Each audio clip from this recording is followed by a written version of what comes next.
going to look at all these scripts, everything from beginning to the end. But what I'm going to look at the few, like I said, these are the pandas that we make use of here just to create our database and then do saving and then do a whole lot of other. Like I said, pandas is a library in Python that we can use for data analysis. We're going to make use of this really well to do this, and I'm going to make reference to it when I'm doing the comprehensive tutorial on it. We're going to reference this to it so we can understand how this works. I'm going to make reference to it to this of our GUI project, and the link is definitely going to be on this video on this series, so you can check that panda data frame.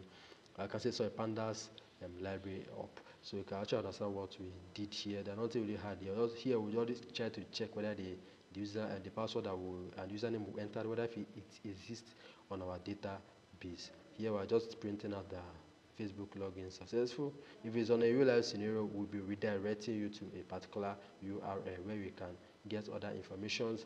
Here we're filling info. This is for the sign up. We're creating the profile, new profile. Try to create new profile. Here we'll title, configure the background, label, just giving it Facebook sign up, and then here we got the entries and a whole lot of other things. So I think this should be the end for this video. If you enjoy it, don't forget to hit the subscribe button, and this is the end for this Facebook simulation login. This should be the end. They're not going to touch this any longer again. There's a lot of other things to do with it, and like profile, nothing is actually happening. And then if I go back and do some other things, that's basically not what I want us to do. So I think this should be the end for this video. If you enjoyed, don't forget to hit the subscribe button. So I'll be happy to see you in the next video. Thank you for watching.